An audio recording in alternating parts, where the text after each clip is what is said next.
Welcome সকলকে। আজকের আমরা ক্লাস 9-এর কোষে দেখি 15.1-এর 3-এর অঙ্কটা করব। 3 অঙ্কটা বলছে বিরাটি মহাজাতি সংঘের আয়তাকার মাঠের দৈর্ঘ্য ও প্রস্থের অনুপাত 4:3। মাঠটির চারদিকে একবার হেঁটে এলে 336 মিটার পথ অতিক্রম করা যায়। মাঠের ক্ষেত্রফল হিসাব করে লিখি। ক্ষেত্রফল বার করতে বলছে।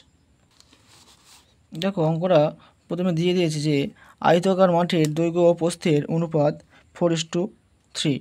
আমরা ধরে নিলাম যে দৈর্ঘ্য 4x মিটার আর প্রস্থ 3x মিটার, যেখানে x শূন্য না বা নেগেটিভ না।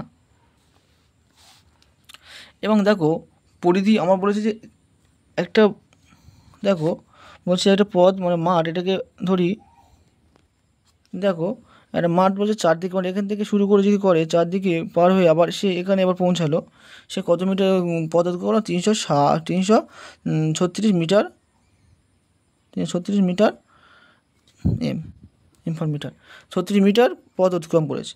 এবং তার মানে কি ওটা পরিধি, ওটা পরিসীমা নাকি পরিসীমা অতিক্রম করেছে নাকি? তাহলে পরিসীমা বলতে পারি কি, আমরা জানি যে আয়তাকার পরিসীমা সমান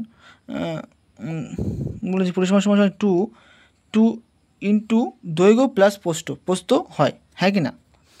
সেজন্য দৈর্ঘ্য কত? দৈর্ঘ্য লিখেছি দৈর্ঘ্য 4x প্লাস প্রস্থ কত না 3x, সেটাকে যোগ করে 7x হয়েছে, মানে পরিসীমা এটা হয়েছে।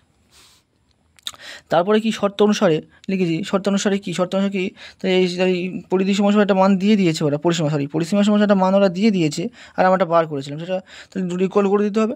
দুটো ইকুয়াল করে দিলে করেছি করে তারপর এক্সের মানটা বার করেছি। এক্সের মান কী করে কাটাকুটি করে 24 এসেছে। তারপর বলছি কি মাঠের ক্ষেত্রফল নির্ণয় করতে বলেছিল। মাঠের ক্ষেত্রফল সমান আমরা কী জানি যে দৈর্ঘ্য ইন্টু প্রস্থ, হ্যাঁ কি না? তাহলে দৈর্ঘ্য সমান কি 4x ছিল ওখানে, দৈর্ঘ্য সমান 4x আর প্রস্থ সমান 3x, হ্যাঁ কি না? এবার এক্সের জায়গায় 24 বসিয়ে দিয়ে এবার কি কাটা গুণ করে, এই 4-এর সাথে এটা গুণ করে 96 এসেছে, আর 3-এর সাথে 24 গুণ করে 72 এসেছে। এটাকে গুণ করে উত্তর এসেছে 6,912 মিটার স্কোয়ার। মিটার স্কোয়ার কেন এসেছে? এটা মিটার এককে, দৈর্ঘ্য মিটার এককে, এটা প্রস্থ মিটার এককে, মিটার স্কোয়ার মানে মিটার ইন্টু মিটার মানে মিটার স্কোয়ার। এটা অ্যান্সার হলো এটাই।